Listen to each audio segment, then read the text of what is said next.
السلام علیکم بھائی، میرا سوال ہے کہ اگر کوئی لڑکی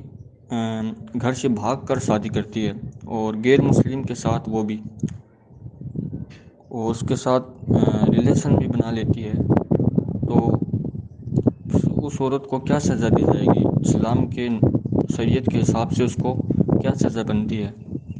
کیا اس کو وہی سزا دی جائے گی جو جینہ کرنے پر دی جاتی ہے،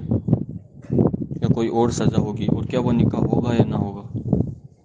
اس پر تھوڑا جواب دیجیے بھائی۔ جی وعلیکم السلام ورحمۃ اللہ وبرکاتہ۔ یہ بھائی کا سوال ہے کہ اگر غیر مسلم مرد سے کوئی مسلمان لڑکی شادی کر لے تو اس کا کیا حکم ہے، اس کے اوپر کیا حد لگے گی، یا شریعت نے اس کی کیا سزا مقرر کی ہے۔ تو بات یہ کہ اسلام تو اس سے پہلے کی بات کرتا ہے، یعنی اسلام تو اس کی اجازت ہی نہیں دیتا، ٹھیک ہے۔ قرآن پاک کے اندر واضح بیان کیا گیا کہ اپنی جو عورتیں ہیں، یعنی ایمان والی عورتوں کو مشرک یا غیر مسلم یا کافر مردوں کے نکاح میں نہ دو، ٹھیک ہے۔ اس سے یہاں پہ ایک چیز واضح بھی ہو جاتی ہے کہ یہ نہیں کہا گیا مسلمان عورت کو کہ تم غیر مسلم سے نکاح نہ کرو، بلکہ کہا گیا کہ ان کو، یعنی مسلمان عورتوں کو غیر مسلموں کے یا کافروں کے یا مشرکوں کے نکاح میں نہ دو۔ اس سے یہ بات بھی واضح ہوگی کہ عورت اتنی آزاد نہیں ہے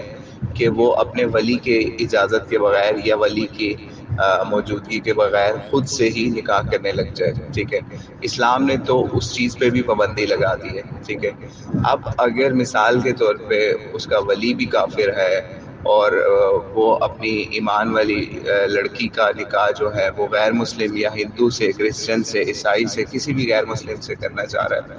تو اس کی تو شریعت نے اجازت ہی نہیں دی، ٹھیک ہے۔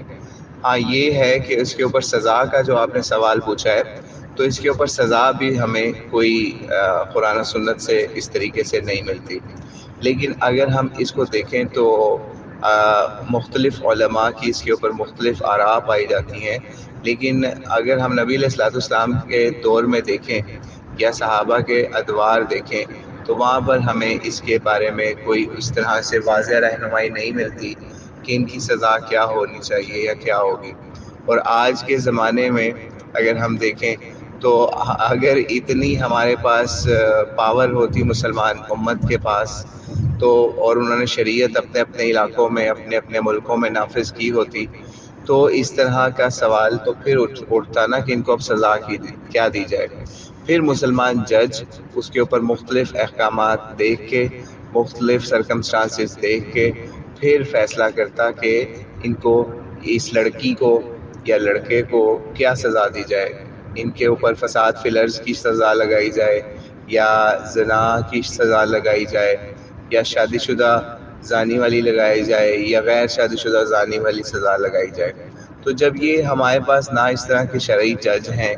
نہ ہی اس طرح کے فقہاء ہیں جو آج کے دور کے تازہ فیصلوں کے حساب سے یا تازہ مسائل کے حساب سے کہ غیر مسلموں کے ساتھ مسلمان لڑکیاں بھاگ بھاگ کے شادیاں کر رہی ہیں، تو آج ہمارے پاس کوئی اس کا وہ نہیں ہے کہ ہم لوگ اس کے اوپر سزا مقرر کر سکیں۔ ہاں یہ ضرور ہے کہ ہم یہ ضرور کر سکتے ہیں کہ ہم اپنی اولاد کی تربیت ایسی کریں کہ ان کو غیر مسلم مردوں سے دور رکھیں، یعنی اپنی لڑکیوں کو، خاص طور پر لڑکوں کو بھی، دونوں کو، ٹھیک ہے۔ اب جیسے بھارت کے اندر آپ کو معلوم ہے کہ بھارت کے اندر قانون سازی کی حد تک پروپیگنڈا کر کے یہ کام کیا گیا کہ مسلمان مرد جو ہے نا، وہ اگر کسی ہندو لڑکی سے شادی کرتی ہے تو کر لے، اور اس کو مسلمان کر لے اپنے پیار میں پھانس کے، یعنی کچھ عرصہ اس کے ساتھ اس کی ملاقاتیں اور حرام ریلیشن شپ وہ قائم کرے، اور اس کے بعد وہ اس سے شادی کا کہہ کے تو اسے بھگا کے شادی کر لے۔ مسلمان لڑکے کی بات کر رہا ہوں۔ تو آپ کے خیال میں کیا یہ ٹھیک ہے کہ جو اس نے پہلے حرام ریلیشن شپ قائم کیا اور پھر اس کے اوپر انڈیا نے قانون سازی کی حد تک لو جہاد پہ اس کو نام دے دیا ہے؟ جناب یہ مسلمان لڑکے لو کے نام پہ جہاد کر رہے ہیں اور ہندوؤں کی لڑکیوں کو پھانستے ہیں اور ان کے ساتھ شادی کرتے ہیں اور ان کو مسلمان بنا لیتے ہیں۔ تو آپ کا نمبر بھی ہندوستان کا ہی، آپ کو تو شاید پتہ ہی ہوگا کہ انڈیا کے اندر اگر مسلمان لڑکا ہندو لڑکی سے شادی کر لے تو اس کو کتنی مشکلات کا سامنا کرنا پڑتا ہے، لیکن اگر کوئی ہندو مرد مسلمان لڑکی سے شادی کر لے یا اس مسلمانوں کی لڑکی کو بھگا لے جائے یا مسلمان لڑکی اس کے ساتھ خود بھاگ کے عشق مشوقی کر کے تو شادی کر لے تو اس کے اوپر کتنی اس کو سہولتیں اور کتنا اس کو پروٹیکشن دی جاتی ہے. تو اس لیے یہ چیز دونوں طرف ہونی چاہیے. ایک تو یہ کہ پہلے بھارت کے اندر اس طریقے سے دوسرے مذہب کی لڑکی یا لڑکے کی آپس میں شادی جو ہے وہ سختی اس کے اوپر کافی تھی.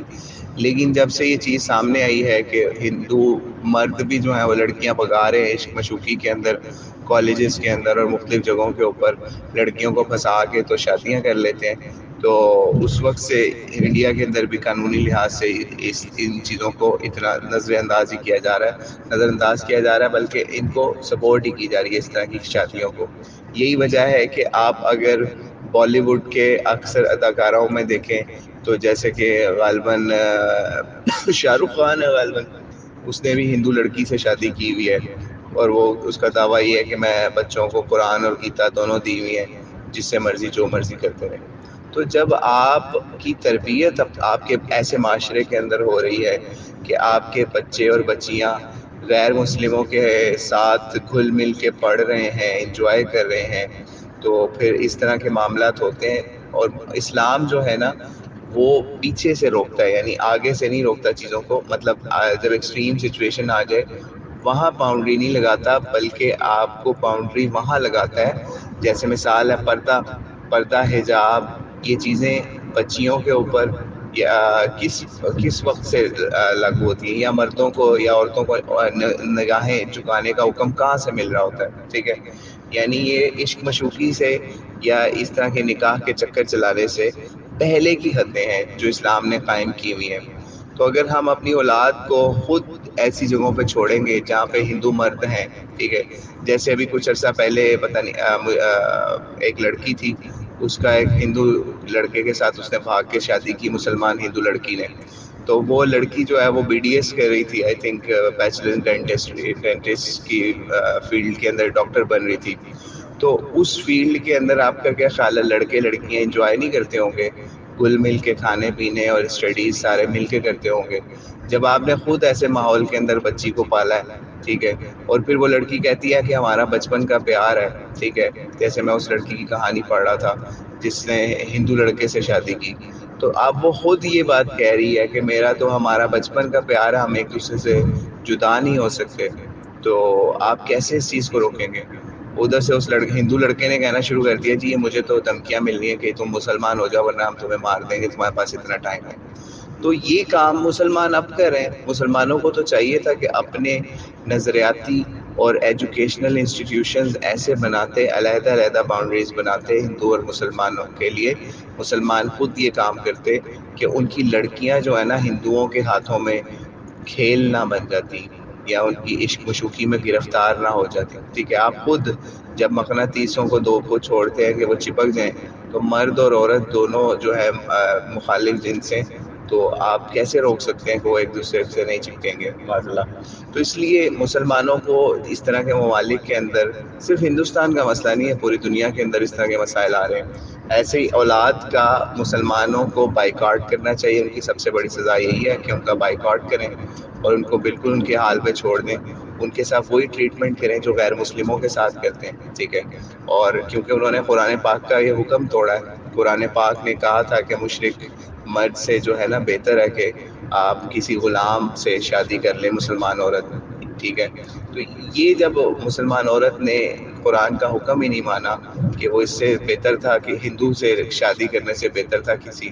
للو پنجو فقیر سے شادی کر لیتی، یا پھر کسی گرے پڑے شخص سے شادی کر لیتی، یا غلام سے شادی کر لیتی، کسی چھوٹے درجے کے کلرک سے شادی کر لیتی، بجائے اس کے کہ کسی بڑے لیول کے انجینئر اور وہ ڈاکٹر سے شادی کرتی جو کہ ہندو مذہب کا ہو یا کرسچن مذہب کا ہو یا کسی بھی مذہب کا ہو. تو مسلمانوں کو ایسے لوگوں کا بالکل ٹوٹل بائیکاٹ کرنا چاہیے جو کسی غیر مسلم مرد سے شادی کرتی ہیں عورتیں، یا پھر ہندو لڑکے سے بھی لڑکی سے بھی شادی کرتے ہیں مسلمان مرد بھی، تاکہ یہ پوری باؤنڈری سیٹ ہوں. جو بھی ایسا کرے اس کو بالکل سائیڈ لائن کر دیں. باقی یہ ہے کہ ایسے واقعات بہت زیادہ نہیں ہو رہے، لیکن پھر بھی ان کی تعداد بڑھتی جا رہی ہے آئے روز، اور وہ یہ انہی علاقوں میں بڑھتی ہے. اب میں مثال دیتا ہوں آپ کو کہ میں نے لاہور کے اندر اس طرح کا کبھی کوئی سوال نہیں سنا، پاکستان کے اندر ایسا کبھی سوال نہیں سنا کہ کسی مسلمان لڑکی نے کرسچن کے ساتھ شادی کر لی ہو. حالانکہ یہاں پہ بھی کالجز یونیورسٹیز میں کرسچنوں کی کچھ تعداد بڑھتی ہے، لیکن وہاں پہ ہمیں اس طرح کے سوالات نہیں ملتے، کیونکہ وہاں مسلمان اکثریت ہے. تو ان کو پتہ ہے کہ ہم اگر لڑکے یا لڑکی نے ایسا کام کیا تو جو ہے نا اس کو کافی فیملی کی طرف سے اس کے اوپر ریسٹرکشنز کا سامنا کرنا پڑے گا. تو اس وجہ سے یہ چیزیں جو ہے نا مسلمانوں کو خود سوچنی چاہیے، اور مسلمان ماں باپ کی ٹریننگ کرنی چاہیے کہ وہ اپنی اولاد کی ٹریننگ اس طریقے سے کریں کہ ان کو کافر لڑکے یا لڑکیوں کے ساتھ مکس نہ کروائیں، خاص طور پہ کافروں کے ساتھ، بلکہ مسلمانوں کے ساتھ بھی مکسنگ نہ کروائیں، لیکن خاص طور پہ کافروں کے ساتھ، غیر مسلموں کے ساتھ، ہندوؤں کے ساتھ، کرسچنوں کے ساتھ، عیسائیوں کے ساتھ، سکھوں کے ساتھ، دیگر مذاہب کے ساتھ اپنے بچوں کو نہ چھوڑیں. ان کے ایمان کو اس طریقے سے اس طرح سرے بازار نیلام نہ کریں کہ بعد میں آپ کو اس طرح کے سوال پوچھنے پڑ جائیں کہ بھائی ہماری بیٹی نے، ہمارے بیٹے نے ہندو لڑکے سے یا ہندو لڑکی سے نکاح یا شادی کر لی ہے، اب ہم کیا کریں، اب ہم انہیں کیا سزا دیں. تو اس لیے یہ کام پہلے کرنے کے ہیں، پہلے سوچنے کے ہیں. تو اللہ سے دعا ہے اللہ تعالیٰ مسلمانوں کی اولادوں کی حفاظت فرمائے اور ہمیں اس فتنے سے محفوظ فرمائے. اللہ علیہ وسلم. السلام علیکم ورحمۃ اللہ وبرکاتہ.